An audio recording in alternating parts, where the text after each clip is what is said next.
한국 사람들이 멍석 깔면 못 논다는 게 있더라고요. 이렇게 환경이 오래 열악할 때는 뭔가 하는데 오래 잘 환경을 만들어주면 잘 안 한다는 거 아니겠습니까? 신앙생활도 그런 게 아닌가 이런 생각을 해봤습니다. 어렵고 힘들 때 신앙생활 잘합니다. 근데 좀 나아지면 잘 안 하는 경우도 있고요. 이제 오늘 아침에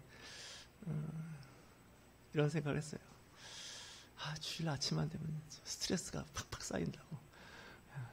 스트레스 호르몬이 막 분비된다고 그랬더니 제 아내가 당신도 신부님처럼 하기 싫으면 하지 마 그러더라고요. 자기는 이제 주일날이 아침에 행복하대요. 여러분 주일날 아침에 행복하신가요? 다 그런 건 아닌 것 같아요. 이 중에 몇 분은 가긴 가야겠는데 안 갈 만한 적당한 핑계도 없고 그래서 이제 오는데 목사님 저도 마찬가지예요. 그래서 이런 생각을 해봤어요. 최근 이야기인데 어느 사제가 후배 사제가 사제를 그만뒀다는 거예요. 그래서 카톨릭은 우리 개신교하고는 달라서 뭐 그런 일이 많지 않은데 개신교는 이제 목회자가 막 목회하려고 하는데 목회가 안 되는 환경으로 가기 때문에 목회를 그만두는 분들이 의외로 많습니다. 특히 뭐 작은 교회나 뭐 개식 교회들이 대략 그런 구조인데 카톨릭은 그런 거로부터 문제는 없습니다. 본인이 한번 신부가 돼서 사제가 되면 그 다음부터는 본인이 이제 특별한 경우 아니면 꾸준히 할 수 있는 사역을 할 수 있는 곳인데 그쪽에서도 가끔 본인의 의지에 의해서 안 하는 경우가 있답니다. 그래서 왜 그럴까라는 생각을 해봤는데 한편으로는 좀 이해는 갑니다. 뭐든지 이렇게 하다 보면 싫어질 때가 있습니다. 여러분 혹시 직장 아침이면 막 출근하고 싶어서 좀 빨리 가서 좀 일을 해야겠다 이렇게 하는 분도 있습니다. 근데 대다수는 그렇지 않습니다. 직장인들한테 있는 병이 하나 있는데 월요병이라고 이건 아주 국제적으로 사용되는 언어입니다. 월요일 아침이 되면 출근하기 싫은 거예요. 왜냐? 출근했더니 상사가 자꾸 일을 이것저것 하라고 하는데 못할 일을 자꾸 하라고 하는 거예요. 내가 싫어하고 하고 싶지 않은 일을 하라고 자꾸 그러는 거예요. 그러니까 오더 받아서 일을 하는 직장인 입장에서는 정말 싫은 거죠. 거의 출근하면 그 부서장 만나는 게 너무 싫은 거예요.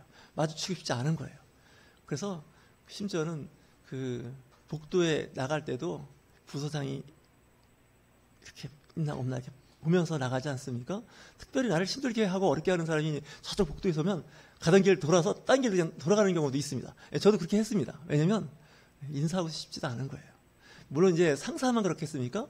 후배도 마찬가지. 직장 후배도요. 다 이쁜 게 아니에요. 어떤 후배는 그냥 피하고 싶은 거예요. 마주쳐봐야 뭐 좋은 얘기 못 들을 것 같으니까 그냥 달아나는 듯이 피하는 경우가 있어요. 그러니까 이제 아침에 출근할 때 그 사람 때문에 정말 너무 힘들다. 출근하고 싶지 않은 거죠.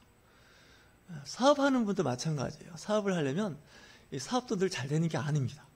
사업하다 보면 손해보는 경우도 있어요.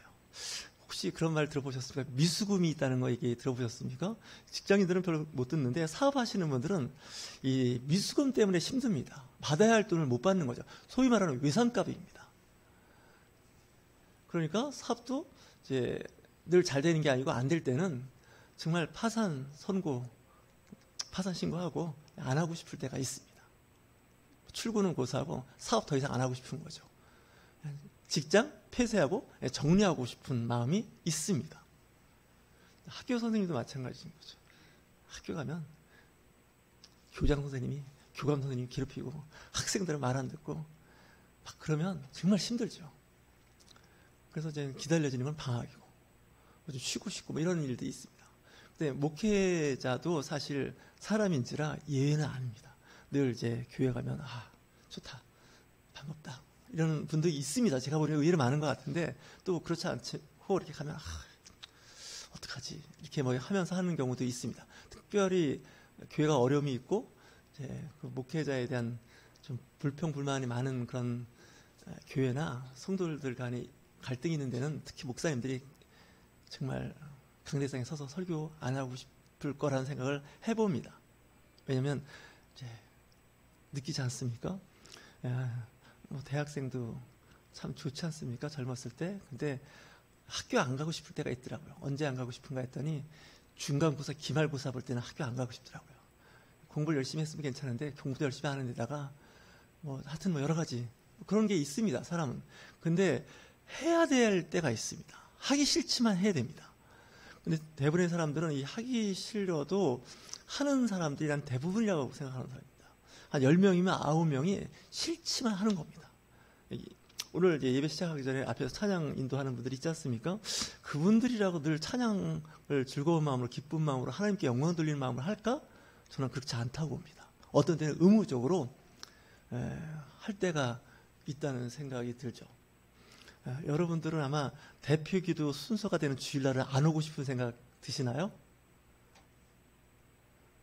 네, 그럴 거란 생각을 해봤습니다. 다른 날은 편안하게 가는데 이제 내가 주일 예배 11시 예배 대표기도다 그러면 어떤 때 도망가고 싶을 수도 있고 갑자기 몸 아프다고 얘기하고 싶기도 하고 별 생각이 다 드는데 저는 다 이해합니다. 보면 그럴 수 있거든요.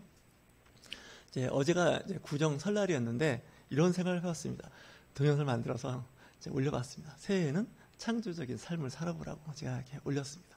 새해 복 많이 받으세요 하는데 좀 이 복이라는 언어를 좀 구체화 시켜보자 해서 좀 창조적인 삶을 살자라는 얘기를 했습니다. 그래서 우리는 하나님의 형상을 닮았기 때문에 아버지의 그 창조적인 힘을, 능력을 받아서 우린 창조라기보다는 창의적인 그런 말을 하죠. 창의적인 삶을 살 수가 있는데 올해는 좀 창의적인 일을 해봤으면 좋겠다라는 생각을 했습니다. 하나님의 창조에는 문제가 없는데 우리가 하는 일에는 사실 잘 안 되는 경우가 많습니다. 이런 생각을 해봅니다. 여러분들 생활하실 때 실패를 두려워하시면 안 됩니다. 예를 들어서 어디 투자를 했는데 돈을 날린 겁니다. 그것도 투자한 것도 내가 가지고 있는 돈을 투자한 게 아니라 소위 말하는 빚을 내서 투자했는데 날아간 겁니다. 또 두 번째 투자했더니 두 번째도 마찬가지로 다 날아갔습니다. 이제 정말 이러다가 이제 거리에 나왔는 게 아닌가? 이런 생각이 들 때가 있습니다. 저는 이런 생각을 해봤습니다. 공산주의, 사회주의, 공산주의가 맞겠죠. 전제주의.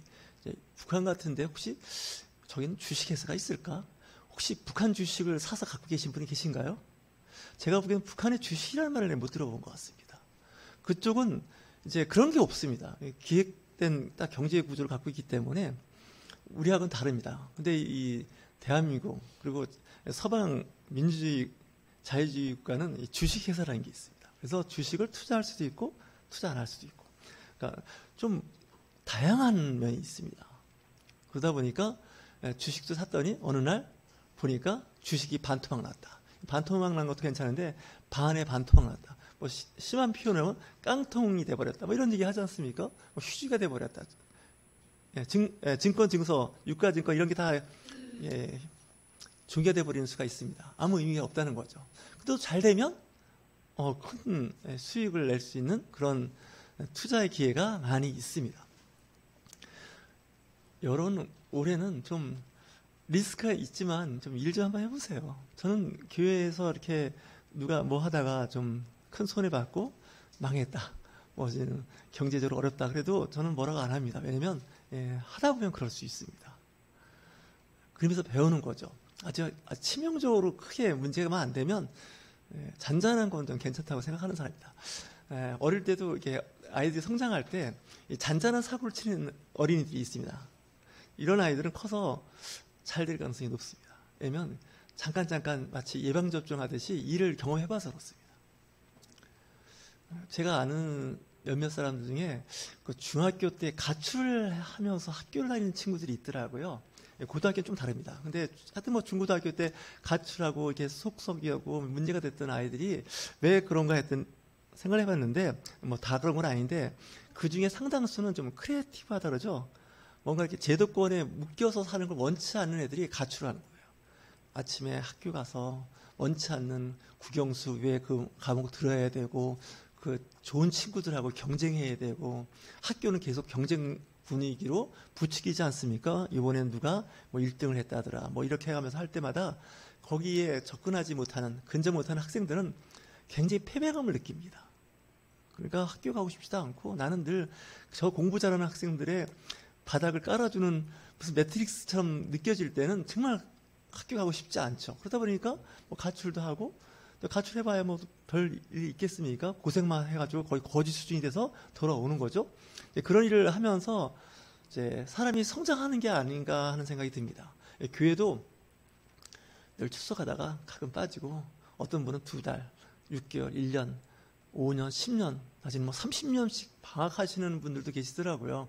그래서 저는 처음에 그러면 안 되는데 했는데 요즘에 생각이 뭐 그럴 수도 있다라는 생각을 해봤습니다. 또 아내하고 차 안에서 그 얘기했더니 제발 그런 얘기 좀 하지 말래요. 교회에서. 가뜩이나 교회 성도들이 출석 상태가 안 좋은데 목회자가 자꾸 그런 얘기 하니까 교회가. 그래서 내가 보기에는 그런 것 같지 않다고. 왜냐면 교회는 꾸준히 다녀야 되는데 잘 나오는 사람이 더 힘들다고. 가끔씩 빠지는 사람들은 꾸준히 다닐 수 있고 오히려 안 빠지고 꾸준히 나오는 사람들이 교회를 안 다닐 가능성이 더 높은 것 같다고. 이건 어떻게 제 생각입니다. 오류입니다, 저도. 근데 사실 어느 목사님하고 이제 대화를 했는데 그분이 은퇴를 하셨습니다. 70에 퇴임을 하셨는데 그분이 퇴임을 하셔서 딱 첫 번째 하시는 말씀이 그 얘기였어요. 새벽기도 안 하니까 너무 좋다는 거예요. 그러니까 그 임기 중에 70세까지 그 새벽기도가 그 목사님을 많이 괴롭혔나 봐요. 편하지 않았나 봐요. 때로는 안 나오고 싶고 안 하고 싶은데 이제 목회자라는 그 목사라는 그 임무 때문에 이제 한국 교회는 그게 있지 않습니까? 목회자는 새벽기도 모든 예배, 공예배에 참석해야 되고 말씀을 선포해야 한다는 거. 근데 이제 진정한 자유가 없었다는 생각을 해봤습니다. 왜냐하면 늘 좋은 건 아니거든요. 늘 기쁘고 그 시간이 기다려지는 게 아닙니다. 학교는 다니다가 졸업하면 안 가도 됩니다. 학교는 졸업증서와 함께 오지 말라 그러는 겁니다. 졸업장 주고 이제 오지 않아도 된다고. 자격을 주고 이제 마는 겁니다. 더 상급 학교에 갈지 안 갈지는 본인이 선택하는 겁니다. 물론 이제 여러 가지 또 환경적인 것도 있겠죠. 요즘에는 다 이제 대학교를 받죠. 대학교까지 받으면 더 이상 뭐 이 세상에서 생활하는데 문제가 없습니다. 그래도 뭐 어떤 사람은 내 대학원에 가서 공부를 더 하고 싶다. 뭐 본인이 하면 되는 겁니다. 근데 싫으면 안 해도 됩니다. 저는 가끔 학교에 가서 후배들한테 그런 얘기입니다. 학교에 오래 있지 말라고. 졸업하면 빨리 나가라고. 근데 어떤 사람은 학교를 10년씩 다니더라고요, 대학을. 그러니까 대학원까지. 그래서 이거 내가 보니까 요즘에 잘 안 맞는 것 같다고. 잘 안 좋은 것 같다고. 특별한 목적이 없으면 하지 말라고. 세상에 나가서 비록 세상이 진흙탕물 같고 엉망진창인 것 같지만 세상에서 살아가는 방법, 사는 방법을 배워보라고. 그러니까 우리 그리스도인들이 야전에 좀 강했으면 좋겠어요. 필드에서 잘 살아남았으면 좋겠는데 교회에서만 살아남으려고 하는 분들이 많아요. 교회는 비교적 좋죠. 마치 새로 치면 둥지가 돼서 그 안은 부드럽고 따뜻합니다. 보호가 되죠. 하지만 밖을 나가는 순간 굉장히 위험해집니다. 그러다 보니까 자꾸 학교나 교회 이런 옛날 같으면 수도원 이런 데 자꾸 사람들이 모이기 시작한 거죠. 근데 바깥은 굉장히 위험하고 어렵습니다. 아이를 이렇게 크는 모습을 보니까 엄마 품 안에 있을 때 그 아이는 안전합니다. 보니까 돌봐주니까. 근데 그 아이가 걷기 시작하기부터는 이제 위험해지더라고요. 왜냐하면 여기저기 도처에 우리가 생각하지 못하는 위험한 그 물건들이 있어요. 뭐 책상 모퉁이 같은 경우도 부딪히면 멍도 들고 때는 피도 나고 뭐 그런 일들이 있지 않겠습니까? 그래서 어린아이를 키우는 집안들은 뭐 좀 이렇게 식탁이나 책상, 의자 이런 모서리에 쿠션을 달아주기도 하고 그러죠. 그럼에도 불구하고 아이를 돌보는 일은 굉장히 어렵습니다. 그 아이가 그 아주 럭비공처럼 어디로 튈지 모르는 아이들이어서 특히 그렇죠. 그렇다고 그 아이가 적당한 나이가 되면 걷고 뛰고 바깥 출입하는 것을 막을 수는 없습니다. 집에만 있으면 제일 좋겠지만 안전한데 집 밖을 나가야 되지 않습니까? 그러니까 어른 입장에서 부모 입장에서는 좀 힘들지만 자꾸 이렇게 놓아주는 연습을 하는 거죠. 마찬가지로 여러분들도 나가서 이제 직장이나 사업장이나 어느 곳에서 일을 할 때 좀 이런 말이 있지 않습니까? 물가에 내놓은 어린아이 같다라고 할 만큼 위험한 그런 생각을 하게 되는데 할 수 없습니다. 그렇게 사는 겁니다. 보니까 자연 생태계를 봐도 그렇고요. 사람이 사는 데도 마찬가지입니다. 그리스도인들은 어떻게 할 것인가? 저도 이런 생각을 해봤습니다. 어떤 분들은 자꾸 교회에 자꾸 모이자 그러는데 역발상으로 생각하면 교회 모이지 마시고 나가서 현장에서 부딪히는 거예요. 현장에서 그리스도인으로서 삶을 사는 거예요. 교회 안에서는 그리스도인 것처럼 살기는 좋습니다. 목사인 저도 마찬가지입니다. 근데 밖에 나가면 그리스도인으로 살기가 참 어렵습니다. 그리고 그리스도인이라는 얘기를 안 하죠. 그리고 드러내려고 하지도 않습니다. 물론 좋습니다. 저는 한때 그런 성도를 스텔스 성도라고 했습니다. 레이더에 안 걸려요. 그리스도인지 알 수가 없어요. 때로는 그럴 수도 있다는 생각을 요즘은 해봅니다. 하지만 이 공동체 안에서 신앙생활을 하는 것보다 공동체 밖에 나가서 신앙 공동체에 있었던 일원으로서의 삶을 살아보면 그분은 정말 역량이 있는 사람이라는 생각이 들어요. 어떤 분은 저보고 그러더라고요. 목사님은 왜 바깥에서 이렇게 활동하는 걸 좋아하고 바깥에서 일하는 걸 좋아하고 사람 만나는 걸 좋아하냐 그래서 제가 한번 그런 얘기를 해본 적도 있어요. 심지어는 며칠 전에 고등학교 3학년 때 룸메이트 같은 하숙했던 친구한테 전화가 왔어요. 요즘 어떻게 지내냐고. 목사님 제가 안부를 물어야 되는데 친구들이 가끔 저한테 안부를 물어서 이제 이런저런 얘기하다가 어떻게 윤 목사님은 목사님 같지 않게 바깥에서 이런 컨설팅도 하고 막 돈 버는 얘기도 하고 막 그런 얘기를 한다고 좀 이상하다고 생각하는 거예요. 그래서 나도 처음에는 좀 그렇게 생각했는데 알고 보니까 목회자가 교회만 있으면 될 것 같지는 않아. 바깥에 나가서 사람을 만나고 사람과 대화를 해야 되는데 그 세상의 언어 가지고 대화를 해야지 자꾸 교회에 쓰는 용어 갖고 대화를 하면 대화가 되지 않아. 그래서 말씀은 우리가 말씀을 듣고 말씀을 깨닫는 데에서 끝나는 게 아니라 그 말씀대로 세상에 나가서 사는 게 중요해. 그러면 그 사람들하고 대화하고 그들의 필요한 것을 채워줄 수 있는 능력이 있는 사람이 되어야지. 그 성경에 있는 말로 하는 거 얼마나 쉬워. 그렇지 않습니까?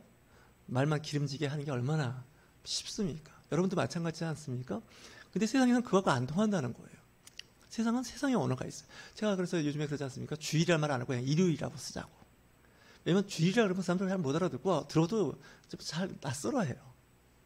안식일이라 그러면 더 힘들어 하잖아요. 그런 얘기 하지 말고 그냥 일요일날 11시에 예배가 있다고 이렇게 얘기하시면 좋습니다. 그러니까 용어 자체를 세상 용어로 다 바꿔야 됩니다. 어떤 사람은 이제 교회를 교회를 세속화시켜야 됩니다. 말이 좀 이상해서 또 태클 걸리겠죠. 유튜브 나가니까 또 댓글 달릴 거예요. 요즘 댓글 달리는 설교 좀 해야 될 것 같아요. 세상에 교회는 있습니다. 다만 이제 하나님 나라에 속한 하나의 지점 같은 건데 그 에이전트라고 하지 않습니까? 대리점. 교회가 대리점이고 그 안에는 그 직원들이 있다 그러면 물건을 파는 거 아닙니까? 냉장고를 팔던 TV를 팔던 파는 건데 뭐 교회도 예외는 아닙니다. 교회에 상품이 있지 않습니까? 성경에 나오는 좋은 말씀, 그 말씀을 세상 사람한테 딜리버리를 해야 돼요. 전달을 해야 되는데 이 교회에서 해봐야 소용없습니다. 저도 마찬가지고 자꾸 성도들한테 나가서 말씀대로 살으라고 자꾸 그게 강요할 게 아니라 지도 나가서 해봐야 돼요. 누구도요? 목사도 해봐야 돼요. 그래서 이게 얼마나 힘들고 안 된다는 걸 알아야 돼요. 되는 것도 있고. 그래서 저는 친구들 만나면 돈 버는 거 이런 거 컨설팅을 좀 해줘요. 그러면 목사님 그런 얘기를 어떻게 해서 내가 보니까 돈이 필요한 것 같아. 돈이 필요하다고. 그러면 돈을 벌어야 될 거 아니냐고. 맨날 죄송합니다. 성도들 헌금이나 어떻게 해보려고 하지 말고 좀 나가서 좀 어떻게 해보라고. 그렇지 않습니까? 오늘 말씀이 그겁니다. 너는 물된 동사의 제목이 있는데 앞에 부분에 보면 이런 얘기입니다. 전제 조건이.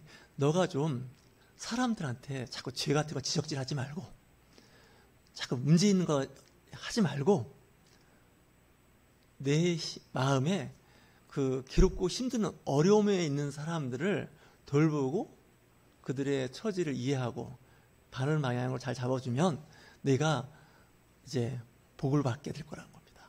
그러니까 여러분들이 물꼬를 트는 사람이 돼야 돼요. 직장이나 사업장도 마찬가지. 자, 그런 사람들한테 성경 말씀 들이대지 마세요. 그 사람들 별로 좋아하지 않아요. 그 말씀을 내재화시켜서 그 말씀대로 내가 삶의 모습을 보여줘야 얘기가 되는 거지. 그 말만 해봐야 시끄러운 기독교인이 돼요. 근데 제가 제일 싫어하는 사람이 두 부류예요. 자꾸 구호 외치는 사람도 있죠. 모이면 자꾸 뭐 하자 그래요. 그리고 그 구호를 갖고 선동하러 다니는 사람도 있어요. 저도 이제 그런 목회자니까 그렇게 될지 모르겠는데 제발 그러지 말고 조용히 삶으로 증명하셔야 돼요. 한국교회는 그게 문제예요. 잘난 인간들 때문에 아주 시끄러워 죽겠어요. 오죽하면 그렇지 않습니까? 정치는 정치인에게 맡기고 우리는 참정권이 있으니 투표하고, 그리고 이제 사업하시는 분은 사업 열심히 하시고, 또 직장 다니는 분은 직장에서 부가가치를 창출할 수 있는 일을 자꾸 하시고, 학생은 공부 열심히 하고, 그러면서 살아야 된다는 생각을 하는 겁니다. 내 분야 아닌 분야에 자꾸 정치권에 자꾸 감나라 대추나라 하는 것도 좀 제가 보기엔 아닌 것 같고, 뭐 그렇습니다. 물론 이제 경우에 따라서는 뭐 그래야 할 때가 있습니다. 국가적인 큰 어려움이 있을 때. 그러는데 좀 전문가의 영역을 좀 인정했으면 좋겠어요. 사업 분야가 넓어서 어떤 분은 생산을 주로 하시는 사업을 하는 분이 있는가 하면, 어떤 분은 이제 그걸 갖고 이제 유통을 전문적으로, 무역을 또 전문적으로 하시는 분들도 계시고, 뭐 이런 전문 분야가 많아요. 이 사업도 하는 분들도. 근데 그 전문 분야를 서로 인정하셔야 돼요. 공유하실 수 있으셔야 돼요. 모든 걸 내가 다 할 수 있는 게 아니지 않습니까? 우리나라에 뭐 주선이나 자동차, 반도체도 아주 굉장히 좋은 회사들이 많이 있는데, 그 회사가 모든 걸 다 만들지 않습니다. 일부가 뭡니까? 대다수 다 하청에 맡깁니다. 왜냐고요? 같이 해야 됩니다. 혼자 못 합니다. 작은 일은 혼자 할 수 있습니다. 작은 일이 뭔가 했더니 공부하는 거더라고요. 공부는 혼자 하면 됩니다. 근데 큰 일은 혼자 못 합니다. 여럿이 서로 상대방을 존중해주고 인정하면서 일을 해야 한다는 거죠. 이 교회도 마찬가지입니다. 물론 교회도 역할 분담은 있는데, 가능하면 교회 모이는 것도 중요하지만 때로는 바깥에 나가서 그리스도인으로서의 삶을 사는 거죠. 오늘이 이제 그 구정 다음 날인데 성도들의 출석 상태가 상당히 안 좋습니다. 근데 저는 생각해 보니까 참 은혜다 싶었습니다. 왜냐? 그리스도인들이 이때 예수 안 믿는 형제, 이웃, 뭐 가족, 친인척을 만나는 거잖아요. 그죠? 갔더니 싸웠다. 꼭 명절날 싸우잖아요. 그죠? 근데 싸우는 중심에 누가 있나 했더니 그리스도인들이 있어요. 또 보니까. 제가 오죽하면 그래서 명절 때 제발 싸우지 말라고. 전도의 길을 다 막아놓는 사람들입니다. 근데 그런 사람이 누군가 했더니 평상시에 신실하게 믿는 사람들이 꼭 그렇게 해요. 그러니까 이제 잘 믿으셔야 된다는 얘기가 좀 상황 파악을 잘 하셔야 됩니다. 하나님께서 우리에게 믿음도 주셨지만 이성과 합리성과 논리를 주셨기 때문에 신앙생활 할 때 좀 눈치가 좀 있었으면 좋겠어요. 우리 건면할까요? 좀 눈치 좀 있어 보세요. 이 눈치가 없어가지고 문제가 돼요. 좀 이웃 동네 이야기인데, 눈치가 있으면 절에 가서도 뭘 얻어먹는다고요? 그런 말이 있습니다. 거기 원래 없는 겁니다. 그 식품은, 절에는. 근데 있다는 거예요. 근데 예수 믿는 사람들이 좀 그랬으면 좋겠다는 생각이 들어요. 그러니까 또 이거 얘기하면 또 뭐 여러 가지 또 얘기하는 사람들도 있고, 댓글 다는 사람도 있고, 뭐 좀 그렇게 하는데, 저는 좀 성숙한 그리스도인이 뭔가라는 생각을 좀 해보셔야 됩니다. 주일날에만 앉아서 예배하고 굉장히 좋습니다. 제 입장에서 참 좋은데, 또 하나님 입장에서는 이때 친인척 만날 수 있는 좋은 기회 아닙니까? 명절 때는 또 이웃, 또 친구들도 만날 수 있고요. 고향 친구들 만날 수 있고, 그때 가서 또 이렇게 이야기하면서 내가 요즘에 교회를 다니는데 그 교회를 다니보니 참 좋더라. 하나님 만나니까 정말 좋더라. 이렇게 얘기해 줄 수 있지 않습니까? 주일날 와서 맨날 같은 얘기 들어봐야 저 윤철종 목사한테 뭐가 더 나오겠습니까? 맨날 그 얘기가 그 얘기지. 성경책에서 나오는 얘기, 뻔한 얘기를 하는 건데, 성경책 외에서 다른 얘기 하는 거야 뭐 이단들이 하는 거 아닙니까? 여러분들도 좀 역량을 좀 넓혔으면 좋겠어요. 새해에는 남이 실수하고 실패하는 거 인정하셔야 됩니다. 자꾸 이거 갖고서 뭐라고 하시면 안 됩니다. 제 아내가 그런 얘기를 정리했어요. 당신 말이야, 목회만 잘했으면 지금 200~300명도 넘을 큰 목회할 건데, 그때마다 실수해가지고 막 그렇다고 할 때마다 가만히 보니까 사실은 맞더라고요. 맞는데 이제 그러면서 성숙해지는 거예요. 사실은 물론 실수를 2번 할 거 1번 하고 5번 할 거 2번 하는 건데, 그렇다고 가만히 있을 수는 없지 않습니까? 뭔가를 해야 되는 겁니다. 그래서 이 신앙 공동체도 마찬가지고, 회사도 직장도 잘못되고 결과가 안 좋은 거에 대해서 좀 이렇게 감안할 수 있는 그런 좀 완충적인 역할을 해줘야 그 공동체는 건강해집니다. 오히려 그 남편 뭐 잘못하고 실패한 거 갖고 자꾸 푹 찔러서 그러면 안 됩니다. 그럴 때일수록 뭐 지금까지는 안 됐지만 앞으로는 잘 될 거야. 이렇게 해야 되죠. 뭐 공부 못하는 학생한테는 뭐 공부 못했지만 세상은 꼭 공부 잘하는 사람만 사는 세상은 또 아니더라. 그러니까 또 너가 잘하는 분야 있으니까 그 분야를 해봐라. 물론 그 잘하는 분야가 있고 좋은 분야긴 한데 하다가 실패해도 뭐 그럴 수 있다. 이렇게 얘기를 해줘야 사람이 그러는데 자꾸 이렇게 이리저리 제재를 가하지 않습니까? 이거 하면 안 돼, 저거 하면. 그런 책이 하나 있더라고요. 하지 말라, 하라 이런 책이 있는데 그 책이 뭔가 봤더니 성경책이더라고요. 성경책을 많이 읽는다는 건 안 좋은 것 같아요. 굉장히 위험해요. 왜냐하면 저도 성경책 읽지 않습니까? 본업이 성경책을 읽는 일을 하는데 읽을 때 이런 생각을 해봤습니다. 왜 이렇게 하지 말라는 게 많고 하라는 게 특별히 성경책을 가만히 보면요 중간지대가 없어요. 회색존이 없어요. 있어도 조그맣게 없어요. 흑백 논리를 얘기하는 게 성경책입니다. 그러다 보니까 이 그리스도인들이 세상 나가서 늘 흑백 논리를 얘기해요. 제가 최근에 제가 인터넷도 좋아하고 뭐 그림도 좋아하고 사진도 좋아해서 이렇게 하다 보니까 그걸 올리고 싶은 그룹이 있어요. 단톡방이 있는데 못 올리고 있어요. 그걸 올렸다가 난리가 날 것 같아요. 왜 그러냐면 예를 들어서 이제 새 중에서 팔색조라는 새가 있습니다. 그 팔색조라는 건 그 색깔이 8개의 색을 갖고 있다 그래서 팔색조입니다. 봄에 날아갔다가 추워지면 날아가는 그 철새인데 이쁩니다. 이쁜데 그걸 이미지를 흑백 영상으로 이렇게 바꿔버리면 흑백이 돼버립니다. 다시 얘기해서 이 신앙생활하고 교회는 어떤 기능이 있는가 했더니 하나님이 창조한 아름다운 이 칼라 세상을 다 흑백으로 만들어 놓은 재주가 있더라고요. 그 이쁜 색깔을 그냥 흑백 논리로 바꿨어요. 다만 그 안에 회색이라는 게 있긴 있더라고요. 그라데이션이라고 합니까? 그라데이션이 있어가지고 그렇게 돼 있는데 이건 아닌 것 같아요. 요즘에 성경책이 약간 변했습니다. 과거에 제가 어릴 때 보던 성경책은 표지는 검정색에 그 삼면은 빨간색으로 이렇게 했습니다. 옛날에 아십니까? 아까징키라고 일본말로 그 색을 발라놨어요.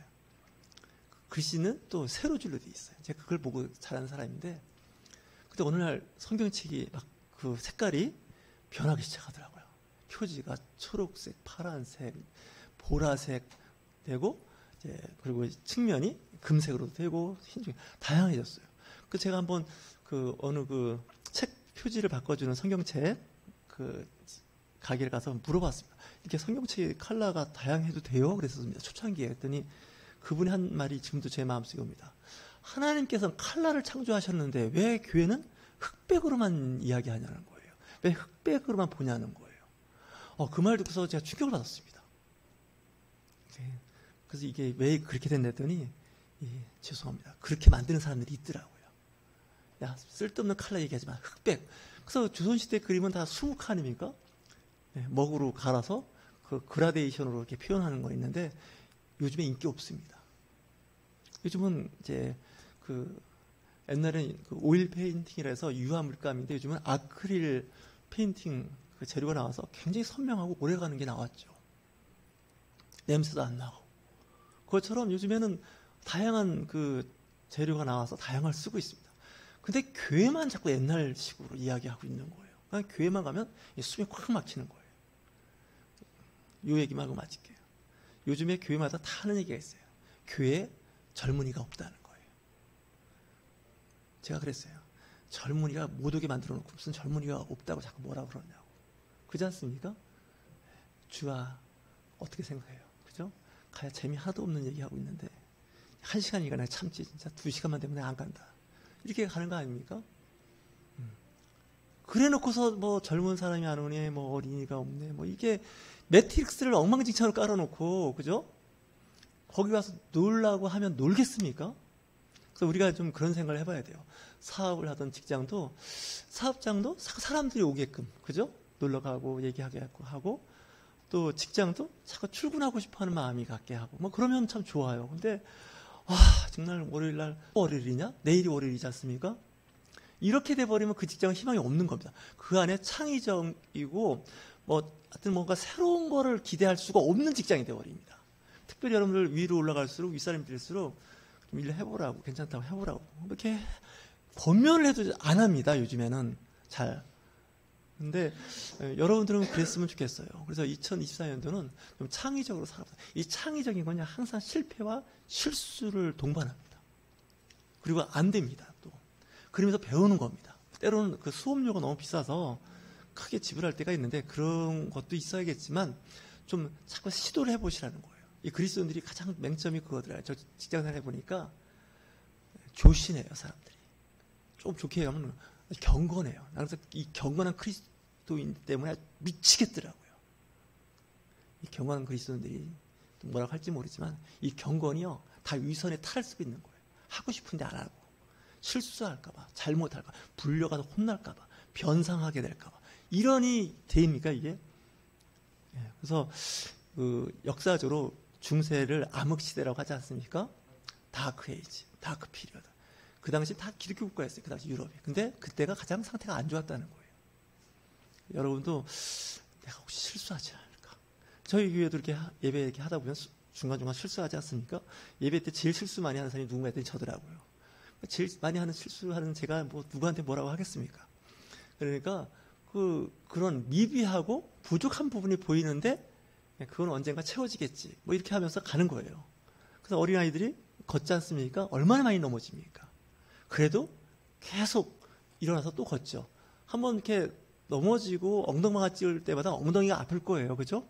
그래도 그 아이는 쉬지 않고 그걸 반복해서 나중에 걷고 뛰는 겁니다. 우리도 마찬가지입니다. 여러분들 새해에는 그런 생각을 해봤습니다. 부자 좀 됐으면 좋겠어요. 우리 옆에 계신 분들 부자 되세요. 학생한테 무슨 부자가 되냐고 우리한테 공부하라고 그래. 아닙니다. 지금부터 주식 좀 가르쳐 주시고 이렇게 투자하는 걸 좀 가르쳐 주세요. 그거 학교에서 안 가르쳐 줍니다. 박사를 해도 안 가르쳐 줍니다. 돈 쓰는 법만 가르쳐 줍니다. 학교에서는. 연구하고. 학교에 있는 분들이 열받을지 몰라도 여러분 나중에 정말이에요. 그리스도인들이 잘 돼야 돼요. 좀 그런 좀 전문사도 좀 보시고 주식 잘못하고 다 날렸는데 괜찮습니다. 학교 등록금으로 날리는 것보다 훨씬 낫을 수도 있습니다. 좀 우리 애 이번에 대학 가서 등록금 대줬더니 등록은 안 하고 휴학하고 그 돈 주식에서 다 날렸다. 그러면 거의 죽지 않을 만큼 맞지 않겠습니까? 근데 좀 지혜로운 부모는 그래 잘했다. 그런 것도 한번 해보는 것도 괜찮지. 그래서 배우는 거예요. 그래서 교회도 마찬가지예요. 100% 출석해서 100% 아멘하고 100% 말씀드려 성령 충만한 거 오래 못 갑니다. 그래서 여러분들 좀 신앙생활에 아니면 말씀에 좀 영역을 좀 넓혀보세요. 제가 신학교 가면 학생들한테 꼭 하는 말이 있습니다. 성경은 열려있는 책입니다. 닫혀있는 책이 아닙니다. 하나님도 열려 계시는 분이에요. 보세요. 얼마나 열린 말씀을 많이 하시는데 사람들은 자꾸 그 열린 말씀을 닫아버립니다. 제한적으로 국한시켜버려요. 그러다 보니까 자꾸 문제가 돼요. 물론 이제 막 가자는 얘기 아닙니다. 이거 조심하셔야 됩니다. 여기다가 또 윤 목사가 막 하자 그랬으니 그러면 안 되시고 하셔야 됩니다. 그래야 그리스도인들의 그 역량이 넓어집니다. 오지랖도 넓어지고. 그래서 뭔가 이렇게 사람을 힘들게 하고 어렵게 하는 사람이 뭔가 했더니 그 폐쇄적인 눈으로 보는 사람들이에요. 아주 협소하게 보는 사람들이에요. 하나님은 우주보다 더 넓으신 분이에요. 제발 교회에다 하나님을 가둬놓지 마시고 여러분들이 있는 곳에 하나님의 성령이 하나님의 영이 함께 한다고 살아가시는 2024년도 새해가 되시길 주의로 축원합니다.